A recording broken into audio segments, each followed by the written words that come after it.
Hello, everyone, and welcome. Season 4 is here, and I'm going to tell you what I think about all the new content and all the big changes. But before we get into those details, I'll give you a quick TLDR.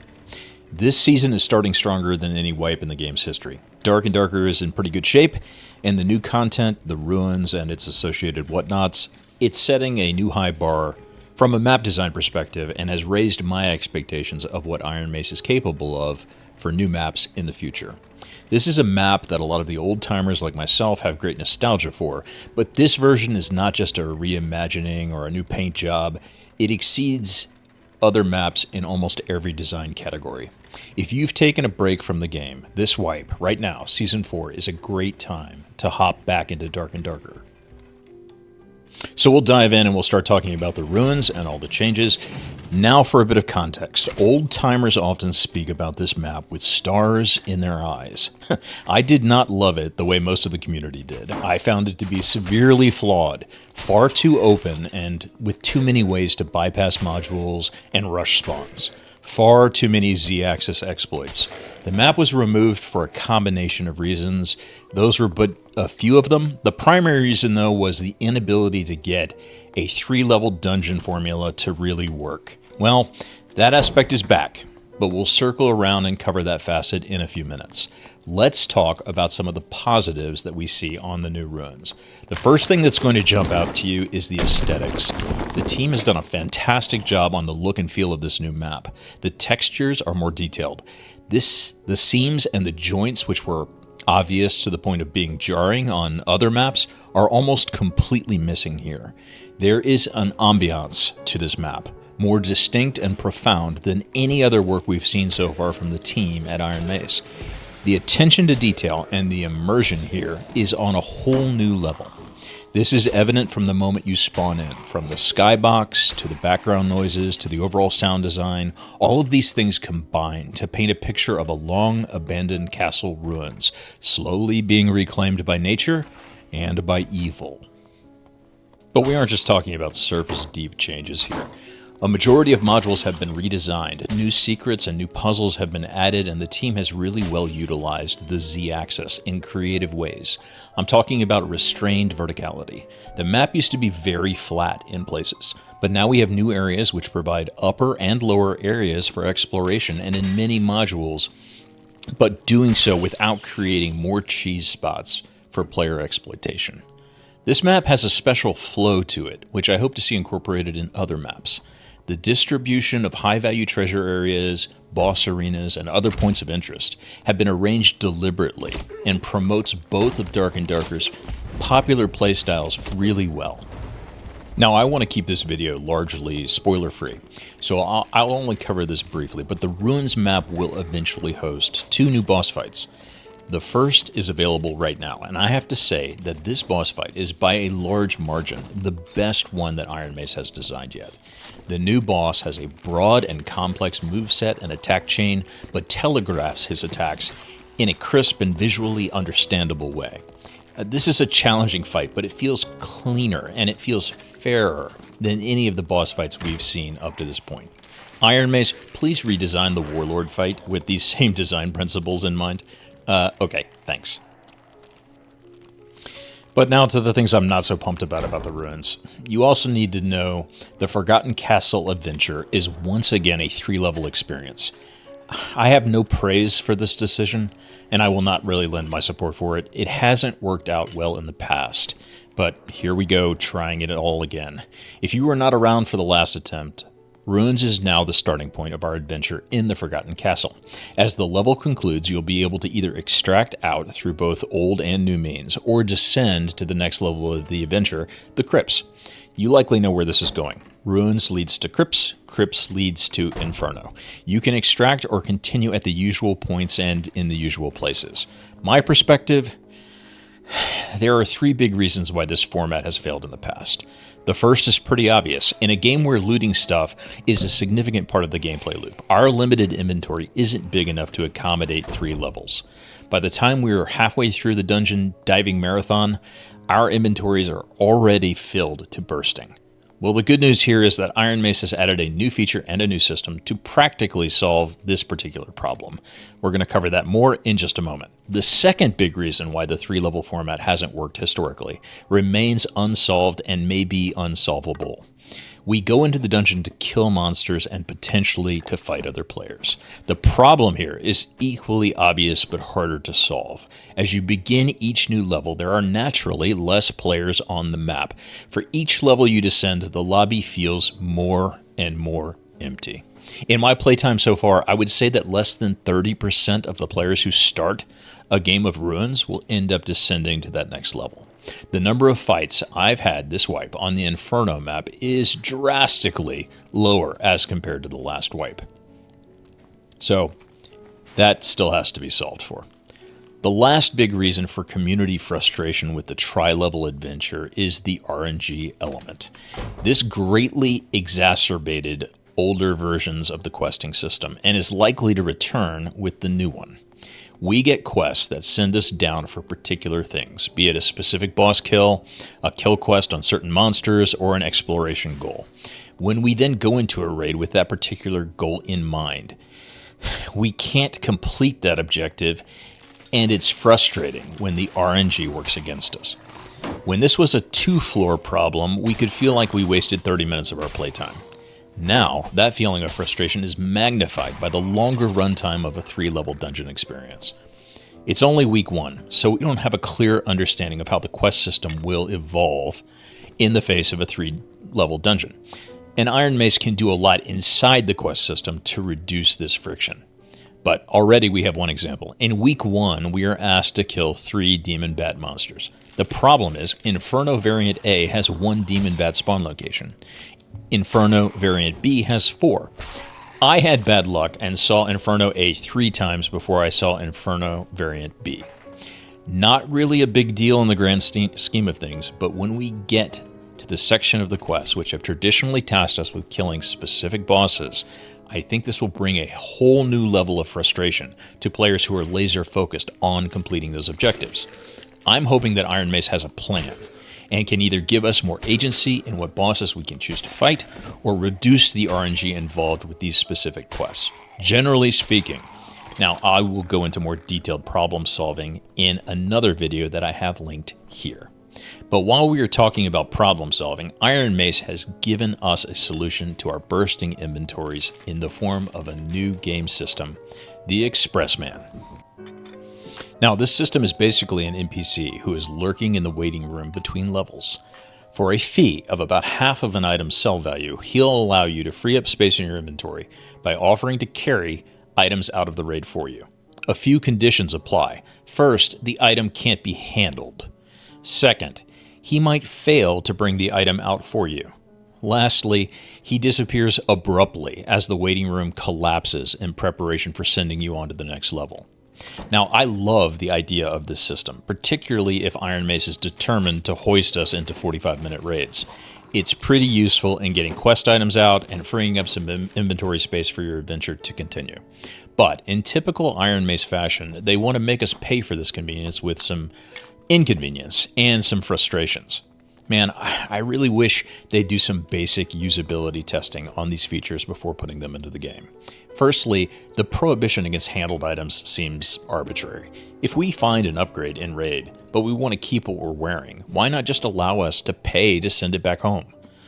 Second, the user experience for this new system is pretty painful right now.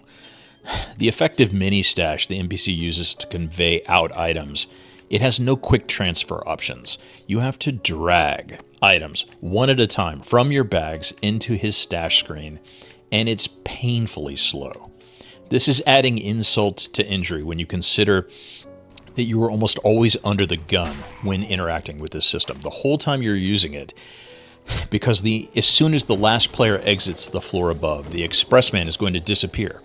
Gracious team members can remain above on the level and extend the timer with which you can interact with the Expressman, giving you a little breathing room, but this is really just players finding a creative workaround for a poorly implemented feature. Iron Mace, you desperately need to add some kind of grace period here, so we don't have to find workarounds and everyone can interact with the system. It's a little thing I'm griping about here, but it's frustrating to see this as a pattern of behavior, both in its implementation, but also this. I don't know why Iron Mace always seems to launch things in this state. They add something fun or a new convenience feature, but they always feel a need to add something of a tax that we have to pay in the form of frustration. Lastly, when you exit the raid and go to retrieve your items, you have to go through the whole process again, tediously removing one item at a time from the Expressman back into your inventory or stash, but now with the added challenge of having to click yes once per item. Now see, these frustrations are obvious to anyone who's interacted with the system once, which makes it all the more unforgivable that none of these inconveniences and tediousness was discovered in the testing process and remedied before we got exposed to it. But that's enough complaining about that. Let's talk about something that we had to complain about in the past, but now we have a solution for. Shared affinity. We now have shared affinity, and in a nutshell, that means you gain faction with a merchant on one character, and all your characters benefit from that raised faction. If you unlock a white quality spellbook for your Squire on your Warlock, it is now available to you on your Cleric. This is a fantastic change and long overdue. Nice job, Iron Mace. And now for a new quality of life feature which I was not expecting at all. We now have access to an in-game map. You can access this while in raid by simply hitting the M key on your keyboard. This will pop up a map of the current level of the dungeon, which is just a fantastic feature for new players. It's basically a near full screen version of the information we've always had access to in the mini-map. It will include icons for all the exits, both outs and downs, blue and red as per usual. Also, the module name is displayed at the very top of the map interstitial. This is a great implementation of an unexpected feature and a solid W. Nice job. And moving on, we now have dynamic mobs and lesser artifacts. In a small move towards a more dynamic map and set of encounters, we can very rarely find a new, slightly different version of a monster in a dungeon. These are easy to miss if you aren't looking for it, so be on the lookout. A few examples are a mimic, but now it has gold teeth, or a skeleton wearing a different hat. These new dynamic mobs have a chance to drop items which Iron Mace is calling lesser artifacts. The artifacts and the monster changes look like a really fun mechanic. As longtime viewers will know, I think that dynamic maps are the long-term future of Dark and Darker. It really drastically increases replayability, and it adds much-needed spice into what can start to feel bland over the long term. I'm really happy to see them begin to explore this design space. On this note, you can now rarely find new loot items laying around old modules, on tables, on chairs, in corners, etc. Rumor has it we'll be seeing a Diablo-style loot goblin in the mix very soon. I hope that it has a ridiculous audio cue and druid-like movement speed, but drops something that makes it worth the trouble. So the quests as we know it have changed. At the time of this recording, we only have access to the first chapter of a select number of merchants, but it's obvious that some streamlining and reorganization of those quests has clearly taken place over the last wave. Generally speaking, this has resulted in a reduction to the number of items that we need to collect. Also, we have some changes to the quest drip rate, the timing of which merchants open their quests chapters when. I'm a big fan of reducing some of the more grindy aspects of the old quests. But if you are thinking about playing a class which really needs white quality gear to fully come online, you might be out of luck with the new drip pace. In week 1, there are no quests for the leatherworker, the armor, weaponsmith, nor the tailor. I think this change has the unintended consequences of folks logging in, seeing that the quests they need for a given character are not available, and then they immediately log out. Best case scenario, they log into a character that's less gear dependent. Worst case scenario, they decide to take a couple more weeks off before logging back into Dark and Darker. I'm not sure how much value there is in gatekeeping or time gating access to white quality Squire gear.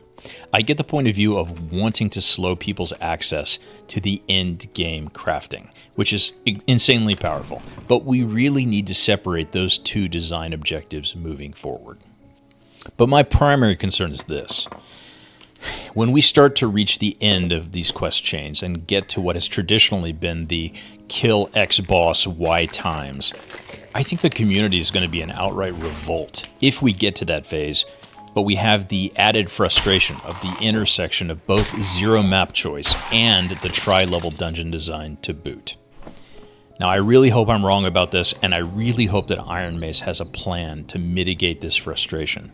But not being able to kill the boss you need to complete your quest when you attempt to do it, when you spend hours repeatedly going through 3 levels of a dungeon, 45 minutes at a time, to attempt to get the boss you're looking for, and you can't get it, it feels like wasted time. Anyway, I hope they have a plan, and I hope it's a good one. Now we come to a quality of life change, which is an unqualified W. We can now purchase multiple stacks of an item from a merchant with a very easy to use and intuitive interface. That's right, we can buy stacks of bandages and stacks of healing potions in a much cleaner way. This is a great change, Iron Mace. No notes. And now something that's near and dear to me, this change is fantastic. Boots for all my new friends. All character classes now start with both boots and gloves. This is a huge win. I can't tell you how many new players I've come across in the last wipe who weren't wearing shoes, even though they were freely available from their squires. It's an easy feature to miss, and moving forward, no new players will be at a significant boot-based move speed disadvantage in their first raid. As a side note, the Squire is now available in 2 distinct areas of our in-between game menus, both in the merchant section where he's lived traditionally, but also in a more prominent spot on the main menu. Both of these are fantastic changes for the new player community. Good stuff. Now, while we're speaking about new players, honestly, I thought we'd see a major focus this content drop on the new player experience in Dark and Darker. I'm of the opinion that this game does a very poor job of introducing itself to a new player. And from a business perspective, this manifests as a very high bounce-off rate for new players in the early game. We absolutely need to solve this. What we got this wipe is a start. We have some features which are helping tangentially, like the in-game map and the prominence of the Squire in the workflow. But we also have a new feature called the Tome of Knowledge. It's a start. It's not nothing. But if you ask me if it's going to prevent or really impact the bounce-off rate of new players, sadly, not in its current form. It won't right now. That doesn't mean it won't in the future. But right now, we have a very small section of text which new players can read, which give them a basic orientation. But I'm going to save this topic for my next video, where I'll be taking a deep dive into better ways of converting new players and free-to-play players into long-term paying customers. But until then, I want to thank you all very much for watching. Please like and subscribe, and until the next time, Koopa out.